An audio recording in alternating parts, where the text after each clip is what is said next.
नमस्कार साथियों। MCQ series में आपका फिर से स्वागत है। आज हम जो एमसीक्यू सीरीज है उसको आगे बढ़ाते हैं और इस जो सेशन है उसकी शुरुआत है वो मैथिली शरण गुप्त की कविता उससे करते हैं। करते तुलसीदास भी कैसे मानस नाद, अगर महावीर को उनको उनको नाम मिलता प्रसाद। ये जो कविता है ये मैथिली शरण गुप्त की जो साकेत रचना है उसकी जो शुरुआती पृष्ठ है उस पर उल्लेखित है और जो साकेत का जो नवम सर्ग है उन्होंने वो उर्मिला है उसको समर्पित किया है। चलिए हम इस सेशन की शुरुआत करते हैं। भोलाराम का जीव के संदर्भ में निम्नलिखित कथनों पर विचार कीजिए। इसमें जीव और परमात्मा के संबंधों पर विचार किया गया है। इसमें जीव और परमात्मा के संबंधों पर विचार किया गया। ये ऑप्शन है गलत है, क्योंकि इसमें जीव और जो परमात्मा का जो संबंध है उस पर बिल्कुल भी चर्चा नहीं की गई है। इसमें पौराणिक कथा को आधार बनाकर व्यंग की निर्मित की गई है। ये ऑप्शन सही है। इसमें सरकारी कार्यालयों में पनप रहे भ्रष्टाचार का मार्मिक चित्रण है। सही है। इसमें राष्ट्रीय चेतना को केंद्र में रखा गया है। ये गलत है। इसमें लाल फीताशाही की अमानवीयता का चित्रण है। ये सही है। इस तरीके से हमारा इसका जो आंसर होगा वो होगा बी, सी और ई।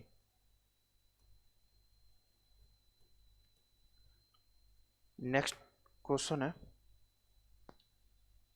आकाशदीप कहानी की घटनाओं को पहले से बाद के क्रम में लगाइए। ऑप्शन हमारे पास चंपा द्वारा दीपक का जलाना, दीप स्तंभ का महोत्सव, चंपा और जया द्वारा नौका विहार, बुद्धगुप्त और नायक के बीच द्वंद्व युद्ध, बंदी द्वारा पूत से संबंधित रज्जू को काटना। ये आकाशदीप जो कहानी है वो जयशंकर प्रसाद की है।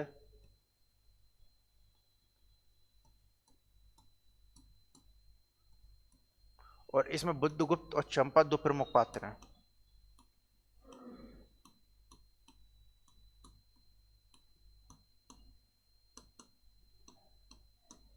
और एक जो समुद्री जो वातावरण है उस पर ये कहानी है वो आधारित है, समुद्री वातावरण।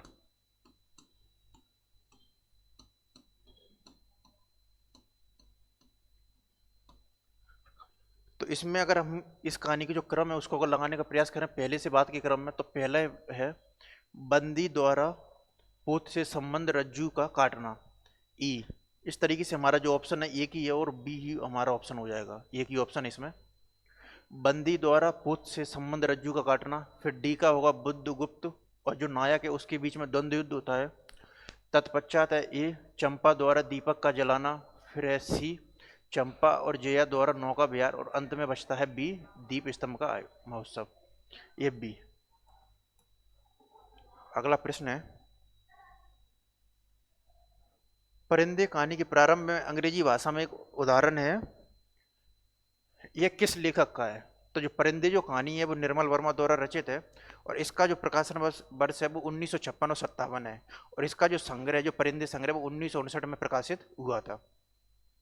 ये जो कहानी है ना इसकी जो शुरुआत में एक अंग्रेजी भाषा में कथन आता है।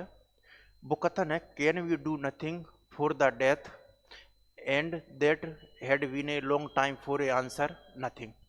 इसका मतलब है, क्या हम मृतकों के लिए कुछ भी नहीं कर सकते और लंबे समय से इसका जवाब यही था, कुछ नहीं। तो इस तरह ये जो अंग्रेजी भाषा में जो उदाहरण है वो है कैथरीन मिसफील्ड का।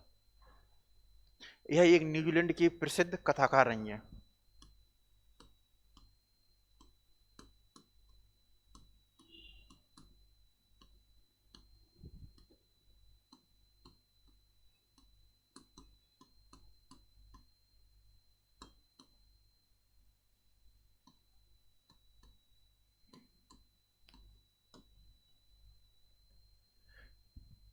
क्या हम मृतकों के लिए कुछ नहीं कर सकते और लंबे समय से इसका जवाब यही था कि कुछ नहीं। Can we do nothing for the death and that had been a long time for a answer nothing.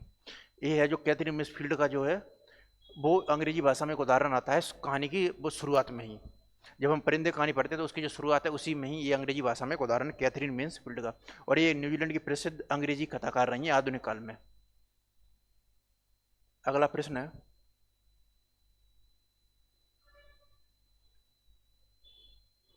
Kosi का गढ़वार कहानी में लक्ष्मण के संदर्भ में आए शब्द काला चरेऊ का क्या अर्थ है? ये आए शब्द काला चरेऊ का क्या अर्थ है? तो जो कोसी का गढ़वार वो कहानी वो शेखर जोशी की प्रसिद्ध कहानी है और इसमें जो लक्ष्मण है और गोसाई है उसकी जो अधूरी प्रेम कथा उस पर ये आधारित है। और इस कहानी की एक महत्वपूर्ण विशेषता यह है कि इसमें जो पूर्व दीप्ति शैली या फ्लैशबैक जो शैली है उसका भी प्रयोग हुआ इस कहानी में। तो जो काला चरिग है ना, इसका जो अर्थ है वो है सुहाग चिन्ह से। इस बार जो हरियाणा असिस्टेंट प्रोफेसर का जो एग्जाम भी हुआ था उसमें भी ये प्रश्न आया हुआ था काला चरिग के अर्थ में, कि इसका अर्थ क्या है, वो है सुहाग चिन्ह से।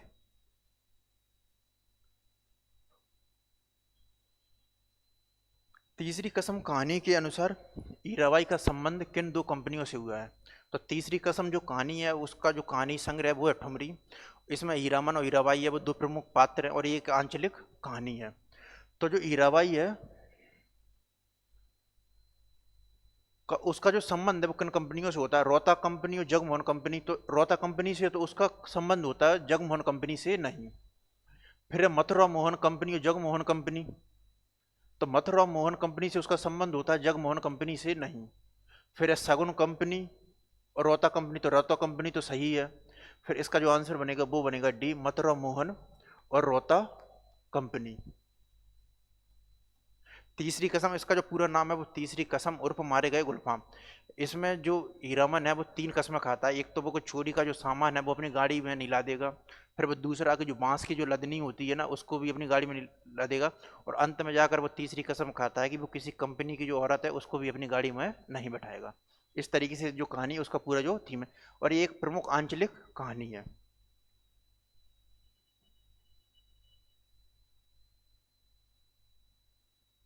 अगला प्रश्न है,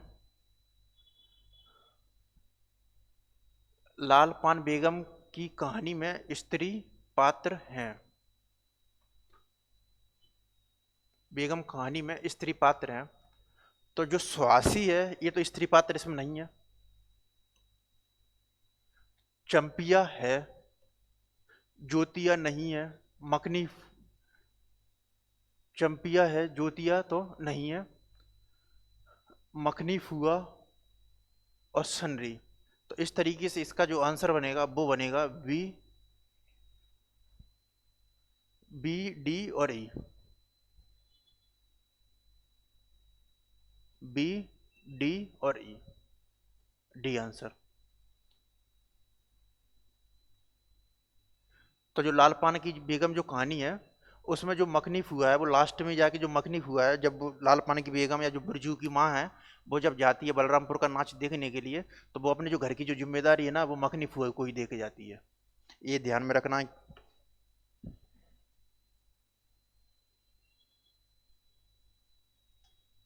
फिर है 61, इंस्पेक्टर माता दीन चांद पर कहानी के अनुसार इंस्पेक्टर माता दीन को चांद पर जाकर जो काम किए उन्हें पहले से बाद के क्रम में लगा। तो जो इंस्पेक्टर माता दीन है वो सांस्कृतिक आदान प्रदान के अंतर्गत जो चांद की जो कानून व्यवस्था उसको सुधारने की उनको जिम्मेदारी दी जाती है, तो वो वहाँ पर जाते हैं। तो वो तत्पश्चात क्रम से बारी से काम करते हैं कि जिससे कि वहाँ की जो कानून व्यवस्था है वो सुधरे। तो उसमें जो सबसे पहले वो काम करते हैं के अनुसार जो काम किए उन्हें पहले से बाद के क्रम में नकली चशमदीद गवाह बनाना सिखाया, ये थोड़ा वो बाद में करते हैं। जान बचाने वाले आदमी को अपराधी बनाकर जेल में डाल दिया, ये काम करते थोड़ा वो देर में करते हैं। थानों में हनुमान मंदिर बनवाए, ये काम वो सबसे पहले करते हैं।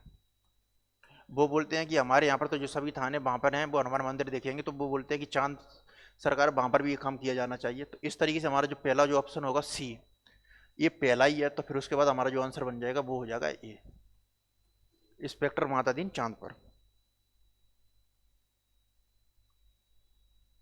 फिर भोलाराम का जीव कहानी के अनुसार भोलाराम को रिटायर होने के कितने वर्ष तक पेंशन नहीं मिलती? ये जो भोलाराम का जो जीव जो कहानी वो अफसरशाही या जो भ्रष्टाचार है उस पर है, वो बखूबी व्यंग करता है।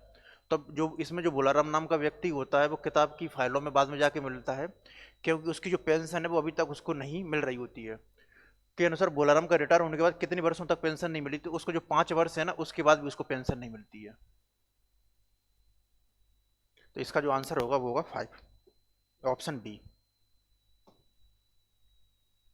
अगला प्रश्न है, बच्चन सिंह है वो किस कहानी का पात्र है? तो बच्चन सिंह है वो ईदगाह कहानी का पात्र नहीं है। अमृतसर आ गया उसका भी नहीं है। उसने कहा था उसका भी नहीं है। ये है राजा निर्वंशीय कहानी का पात्र।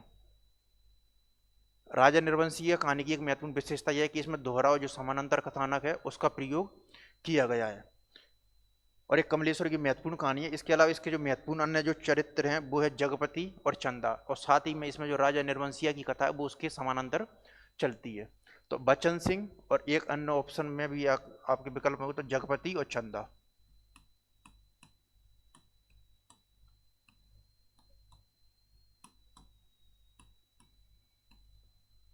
उसने कहा था कहानी का जो प्रमुख पात्र है वो है लहना सिंह और सूबेदारनी।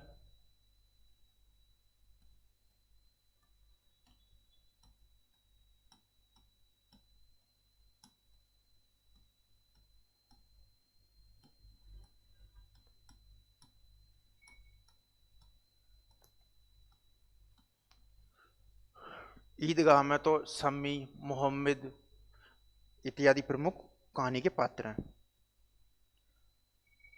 अगला प्रश्न है, नननपुर हाट का जिक्र है वो किस कहानी में आया है?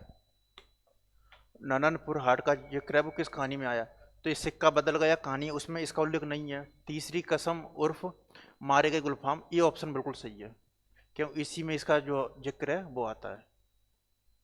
इस तरीके से हमारा जो इसका जो आंसर होगा वो होगा बी। पिता के बारे में उपयुक्त कथन कौन से हैं? पिता है वो ज्ञान रंजन की प्रमुख कहानी है, जो कि जो पीढ़ी संघर्ष है, ये जो पिता पुत्र के मध्य जो संघर्ष है उस पर ये कहानी है वो आधारित है। इसमें जो घनश्याम नगर है उसका जो वातावरण है उसका उल्लेख किया गया, और साथ ही इसमें जो भयावह जो गर्मी है या जो रेलगाड़ी जब चलती है उसकी आवाज़ है, इन दोनों का उल्लेख भी आया है। अगर आपसे पूछा जाए कि किसमें गर्मी और जो रेल की आवाज़ है उसका जिक्र आया तो वो है पिता कहानी ज्ञान रंजन द्वारा। इसमें जो सुधीर है और उसके पिता हैं, सुधीर और पिता, और इसमें जो पीढ़ी संघर्ष है उसको चित्रित किया गया है। और घनश्याम नगर का चित्रण है इसमें।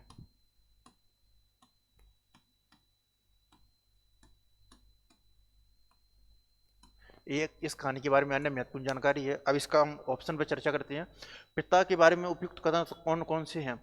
उन्हें आधुनिक सुख सुविधाओं की चाहत नहीं थी, ये ऑप्शन बिल्कुल सही है। वो आधुनिक सुख सुविधाओं की उनको ज़्यादा चाह नहीं थी। वे पैसे जमा कर रखने में यकीन नहीं रखते थे, ये ऑप्शन गलत है। वो पैसों या जो मितव्ययता है उस पर ध्यान देते थे। वे दूसरों के द्वारा लाई हुई चीज़ों की श्रेष्ठता से प्रभावित नहीं होती थी, ऑप्शन बिल्कुल सही है। उनके जो पुत्र हैं वो अनेक प्रकार की चीज़ें उनको लाते थे, लेकिन वो उनको दृष्टि से देखते थे और उनको अपनाते नहीं थे। फिर अभी 35 वर्षों तक अखंड केवल रामायण और गीता पढ़ते रहे, ये बिल्कुल ऑप्शन सही है।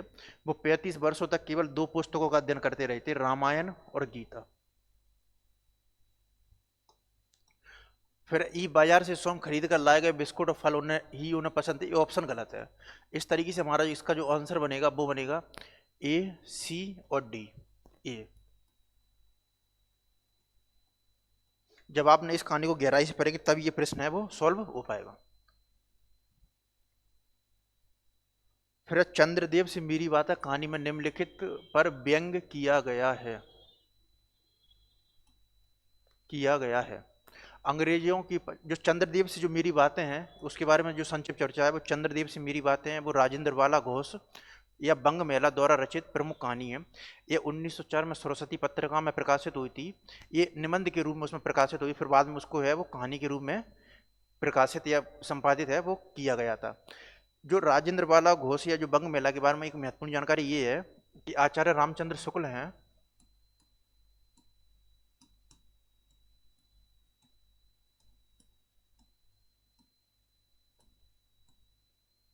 वो राजेंद्र बाला घोष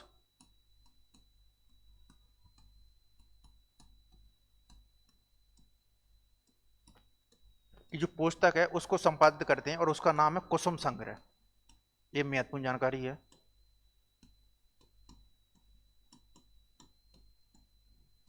कुसुम संग्रह, ये जो कहानी है 1904 में सरस्वती पत्रिका में प्रकाशित भी हुई थी। और रामचंद्र शुक्ल ने इनकी जो कहानियां हैं या जो लेखक हैं उनका जो संपादित किया था उस पुस्तक का नाम था कुसुम संग्रह पुस्तक। इसके अलावा भवदेव पांडे व चंद्रदेव से मेरी बातों को जो पहली हिंदी की जो पहली राजनीतिक कहानी उसके रूप में भी दर्जा देते हैं। तो इस कहानी का जो अगर कथ्य है और उन चीज़ों पर अगर चर्चा करेंगे, जो व्यंग्य की चर्चा करेंगे, तो वो है अंग्रेजों की पक्षपात नीति पर बिल्कुल सही है ये, इस पर व्यंग्य किया गया है। फिर प्लेग पर विजय प्राप्त न करने वाली चिकित्सा व्यवस्था पर, ये भी सही है। फिर इसमें कृष्ण पक्ष के चंद्रमा पर इसका उल्लेख नहीं है। फिर लॉर्ड कर्जन की नीतियों पर बिल्कुल सही है, क्योंकि उस समय जब ये कहानी लिखी गई थी उस समय वो लॉर्ड कर्जन का ही शासनकाल था। उनकी जो व्यंग्यात्मक नीति थी, उनकी जो शोषणकारी जो नीति थी, उसका जो चित्रण उसमें चित्रण किया गया है लॉर्ड कर्जन की। यातायात के साधनों की उपलब्धता पर इसका कोई उल्लेख नहीं है। इस तरीके से इसका जो आंसर होगा वो होगा ए, बी और डी। D answer. अगला प्रश्न है, दिन के उजाले में वह गवाह थी, मुजरिम थी, हर चीज को उससे तगाजा, अब इस अकेलेपन में कोई गिला नहीं, उलाहना नहीं, सब खींचा तानी खत्म हो गई है, जो अपना है वह बिल्कुल अपना सा हो गया है, जो अपना नहीं है उसका दुख नहीं, अपनाने की फुर्सत नहीं। यह उद्धरण है किस कहानी? क्या शानदार उद्धरण है ये। दिन के उजाले में वह गवाह थी, मुजरिम थी, हर चीज का उससे तगाजा था। एक अगर इसको अगर हम देखें, अगर इस कथन को अगर ध्यान से पढ़ेंगे तो, दिन के उजाले में वह गवाह थी, इसका मतलब है कि ये किसी न किसी महिला या स्त्री के लिए बोला गया होगा ये कथन। अगर हम इसको कॉमन सेंस से भी इस क्वेश्चन को देखें तो, दिन के उजाले में गवाह थी, मुजरिम थी, हर चीज को उससे तगाजा था, अब इस अकेलेपन में कोई गिला नहीं, उल्हाना नहीं, सब खींचातानी खत्म हो गई है, जो अपना है वह बिल्कुल अपना सा हो गया है, जो अपना नहीं है उसका दुख नहीं, अपनाने की फुर्सत नहीं। ये उद्धरण है वो किस कहानी से लिया? ये आकाशदीप कहानी का तो नहीं है, अपना अपना भाग्य का भी नहीं है, सिक्का बदल गया उसका भी नहीं है, ये एक परिंदे का है। परिंदे है वो निर्मल वर्मा की प्रमुख कहानी है। और ये जो कथन है वो बोला गया है लतिका के बारे में।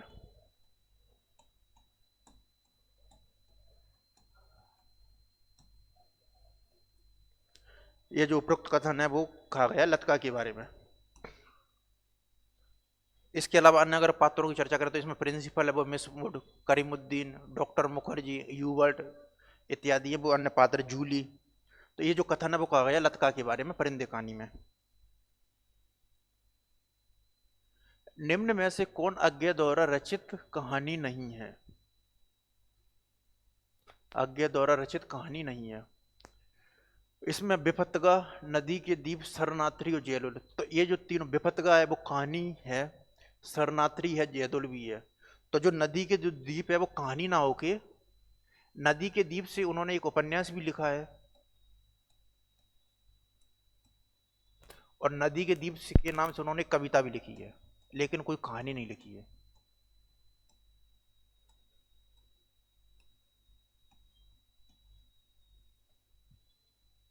इसके अलावा अगर इनकी महत्वपूर्ण अगर कविताओं की चर्चा करें तो उसमें एक असाध्य वीणा है, हरी घास पर छनवर है इत्यादि, ये वो इनकी महत्वपूर्ण कविताएं भी हैं। अगला प्रश्न है, तो बी हमारा आंसर होगा, नदी के द्वीप से उन्होंने उपन्यास और कविता लिखे लेकिन कहानी नहीं। चीप की दावत के संदर्भ में निम्नलिखित कथनों पर विचार कीजिए। चीप की दावत वो भीष्म सानी की प्रमुख कहानी है। व्यक्ति को वस्तु के रूप में देखने वाली मानसिकता का यह प्रतिकार करती है। व्यक्ति को वस्तु के रूप में देखने वाली मानसिकता का यह प्रतिकार करती है, ये कहानी ऑप्शन बिल्कुल सही है। बॉस के प्रति जो हार्दिक सम्मान व्यक्त होता है ये गलत है। बॉस है वो एक अमेरिकी बॉस है।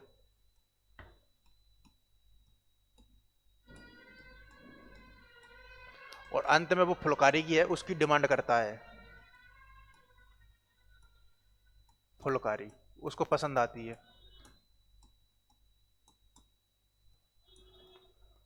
मध्य वर्गीय शहरी मानसिकता के खोखलेपन को यह उजागर करती है, बिल्कुल सही है यह कथन। माता के प्रति प्रेम और सम्मान भाव को प्रकट करती है, नहीं। निम्न मध्य वर्गीय परिवारों की संस्कृति का प्रभावी चित्रण है, ये कथन सही है। वो बता दें कि निम्न मध्य वर्गीय परिवार है वो अपनी जो स्वार्थ लिप्सा है, स्वार्थ लिप्तता है उसमें किस प्रकार है, और वो अपने जो संबंध है उसको बिल्कुल भी महत्व नहीं देता है। इस तरीके से इसका जो आंसर होगा वो होगा ए, सी और ई। ए, सी और ई। इसके अलावा भीष्म सानी का एक और महत्वपूर्ण कहानी अमृतसर आ गया। इनका महत्वपूर्ण एक उपन्यास भी है तमाश, जो कि सांप्रदायिकता की जो समस्या है उस पर आधारित, और उसके लिए उनको जो साहित्य अकादमी का जो पुरस्कार है वो भी मिला था। किस कहानी में मांगरोरी की व्यथा से सहानुभूति व्यक्त हुई है? किस कहानी में मांगरोरी की जो व्यथा है उससे सहानुभूति व्यक्त हुई है? तो ये दुनिया का अनमोल रत्न है उसमें नहीं है, दुलाई वाली में नहीं है, कानों में कंगना है नहीं है, ये है रही में। तो राही जो कहानी है उसका जो बेसिक थीम है उसमें जो एक स्त्री होती है राही, वो होती है मांगरोरी जाति की। तो वो अपने जो बच्चा है उसके लिए जो अन्न की व्यवस्था नहीं कर पाती, तो वो कहीं से भी जो एक अनाज की जो गठरी है उसको वो चुरा लेती है। तो बाद में उसको है वो पुलिस है वो गिरफ्तार कर लेती है। तो एक तरफ होती है इसमें राही,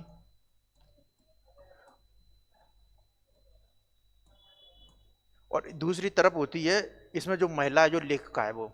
तो वो जेल क्यों जाती है? क्योंकि जो ब्रिटिश सरकार के विरुद्ध जो विद्रोह वगैरह है या जो उनकी जो शोषणकारी नीतियों की आलोचना है उसके कारण वो है उसमें विद्रोह के लिए जाती है। तो राही के माध्यम से उन्होंने जो गरीब जो मानसिकता है, जो गरीबों की जो दुर्जन व्यवस्था है या उसमें जो देशभक्ति है उस पर है वो व्यंग किया गया कि किस तरीके से हमारी जो देशभक्ति है वो खोखली है। तो राही कहानी है इसका है वो सही उत्तर है सुभद्रा कुमारी चौहान का। जो सुभद्रा कुमारी चौहान है उस उनके जो प्रमुख तीन कहानी संग्रह है वो है बिखरे मोती, उन्मादनी और सीधे साधे चित्र। उनके जो कहानी संग्रह वो है बिखरे मोती, उन्मादनी और सीधे साधे चित्र। इसके अलावा उनके दो ही कविता संग्रह मुकुल और त्रिधारा।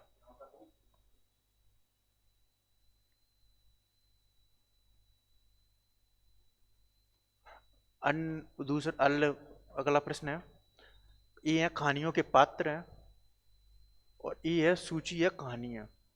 तो मालती है, तो मालती का जो महेश्वर है वो है गैग्रीन कहानी है, जो रोज कहानी है उसके प्रमुख पात्र है। गैग्रीन या इसी को रोज भी है। फिर जो लक्ष्मा जो गोसाई है वो कोसी का गढ़वार है, उस कहानी के प्रमुख पात्र हैं। लतका है वो परिंदे, और जो चंपिया है वो है लालपान की बेगम। तो ए का थर्ड मालती, ए का फोर, दो ऑप्शन है हमारे पास। फिर लक्ष्मा बी का थर्ड, बी आंसर है वो हमारा सही होगा।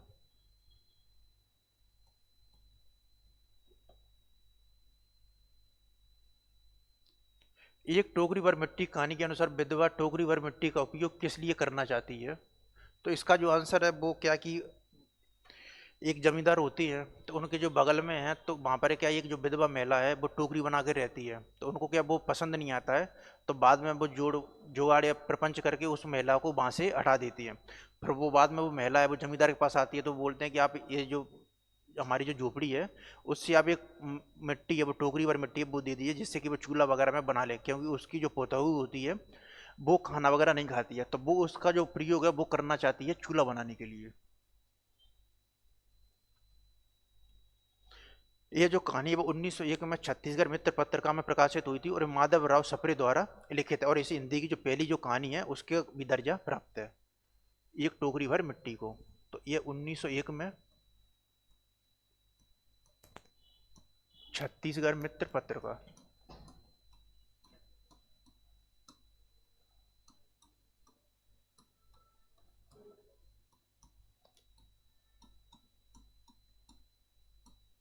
और एक कहानी है माधव राव सप्रे की।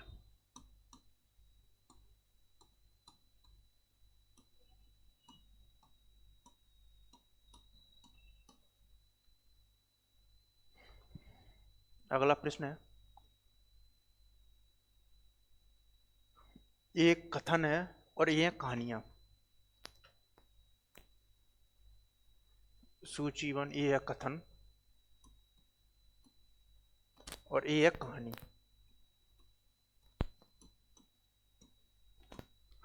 पहला कथन है, कल तक जो खद्दर भी न पहनते थे बात बात पर कांग्रेस का मजाक उड़ाते थे, कांग्रेस के हाथों में थोड़ी शक्ति आती ही वे कांग्रेस भक्त बन गए। ये जो है ना जो खोखली जो देशभक्ति है उस पर व्यंग किया गया है, और ये जो है वो राही कहानी का है, राही कहानी।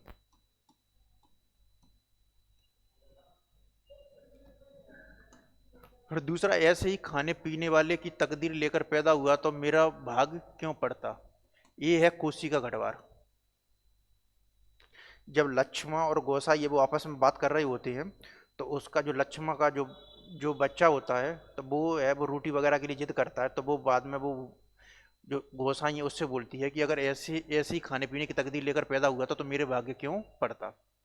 किसी चीज को ना जानना यदि गलत है, तो जानबूझकर ना भूल पाना, हमेशा जोक की तरह उससे चिपटे रहना, ये भी गलत है। ये परिंदे का है। ये जो कथन है वो मिस्टर ह्यूबर्ट बोलती है। लोग अपने यहाँ अलौकिक बातें कब तक होने देगा, भाव सागर की जल तरंगों पर थिर होना कब संभव है, ये है कानों में कंगना। इस तरीके से हमारा जो इसका आंसर होगा, पहले का फोर्थ, दो तीन ऑप्शन है हमारे पास, सेकंड का फर्स्ट, दो ऑप्शन बचे, फिर सी का है सेकंड, तो सी हमारा जो आंसर है वो सही होगा।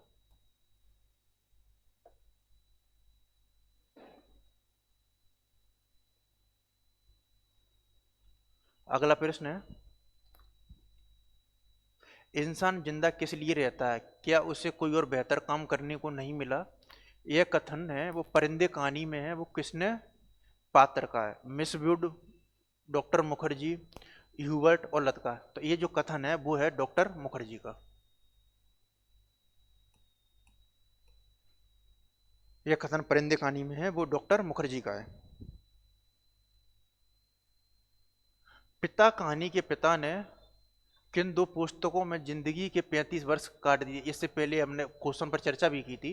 तो जिंदगी के जो 35 वर्ष है वो उन्होंने दो पुस्तकों पर काट दिए थे, और वो है रामायण और महाभारत नहीं है, गीता विष्णु पुराण नहीं है, श्रीमद् भगवत पुराण और श्रीमद् भगवत गीता नहीं है, ये है रामायण और गीता।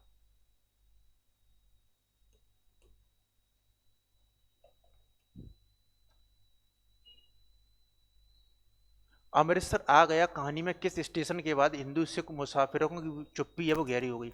तो जो अमृतसर आ गया कहानी है वो सांप्रदायिकता की जो विभीषिका है आजादी के बाद, उस पर आधारित है।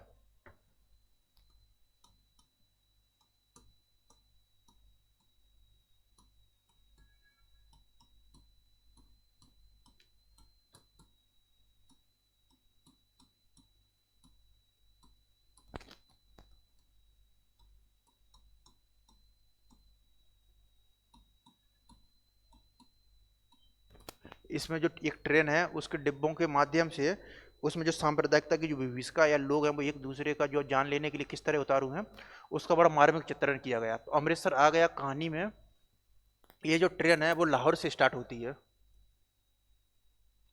आ गया कहानी में किस स्टेशन के बाद हिंदू सिख मुसाफिरों की चुप्पी गहरी हो गई, तो इसका जो आंसर है वो है वजीराबाद। अगला प्रश्न है,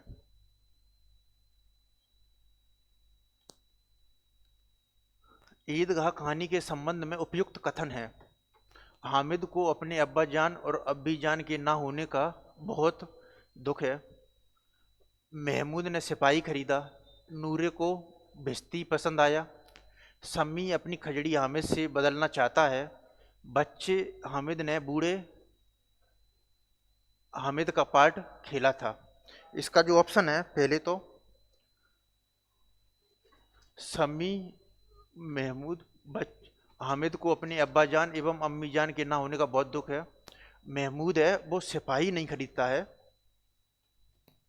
नूरे को भिश्ती पसंद, नूरे है वो खरीदता है वकील।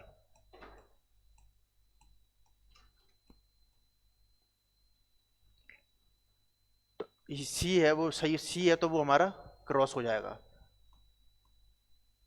फिर है बच्चे हामिद ने बूढ़े हामिद का पार्ट खेला था, तो ये गलत है। बच्चे हामिद ने बूढ़े जो अमीना है उसका पार्ट खेला था, और हामिद को अपने अब्बा जान और अम्मी जान के ना होने का बहुत दुख है, ये सही है। महमूद है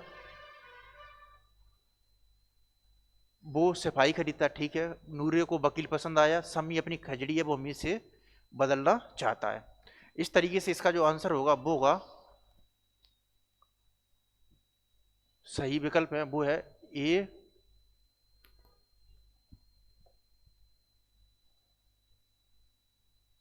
वो होगा बी, डी और ई।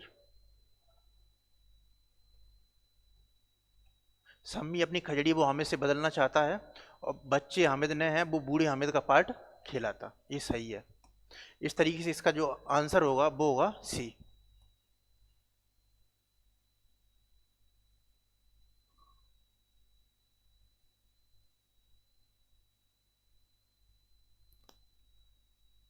अमृतसर में अनजान लड़की से क्या तेरी कुड़मई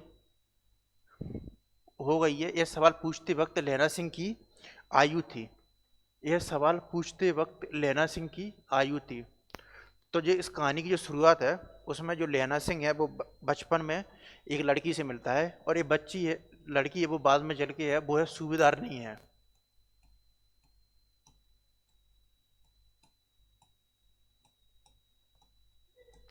तो वो उससे एक बात पूछता है कि तेरी कुड़मई हो गई है। तो इसका जो वे पूछते शब्द जो लहना सिंह की जो आयु है वो थी 12 वर्ष।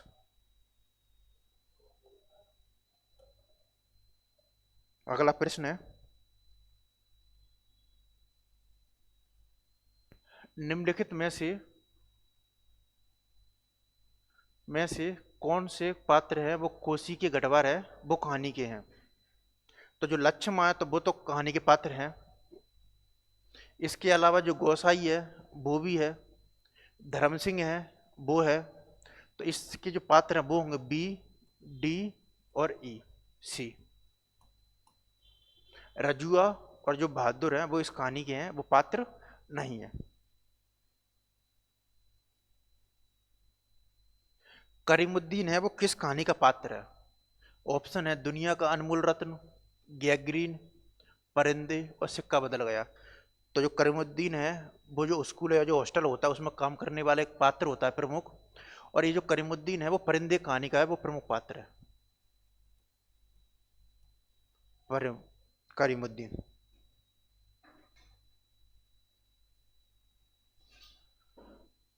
अब है सूची 1 को सूची 2 के साथ है मिलान करना है। राजेंद्र यादव, अज्ञेय, जयशंकर प्रसाद और माधवराव सप्रे। तो जो राजेंद्र यादव का जो है वो है अपने पार,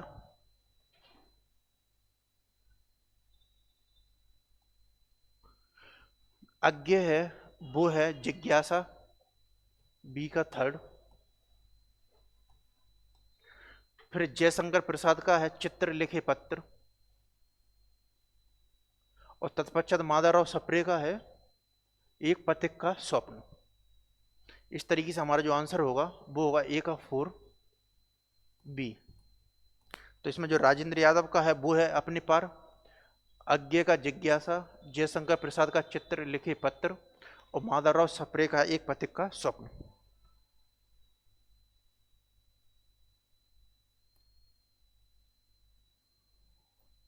मारो मत धीरे धीरे चलने दो, जल्दी क्या है?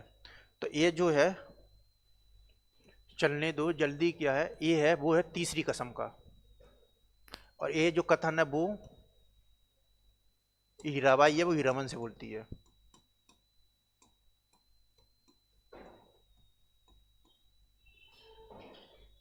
चलो ठीक है, कोई चूड़ियां बुड़ियां हो तो वे भी पहन लो।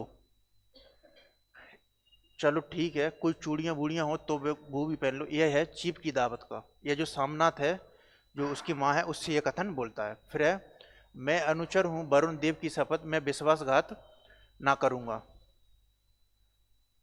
फिर ये है आकाशदीप का। और भाई आंखें मूंदे सोच रही थी कि सोच कहाँ जा रही थी, तो ये है परिंदे का। तो ए का है, इस तरीके से इसका जो है वो आंसर होगा। ए का है थर्ड और इसमें सी है वो ऑप्शन है वो सही हो जाएगा।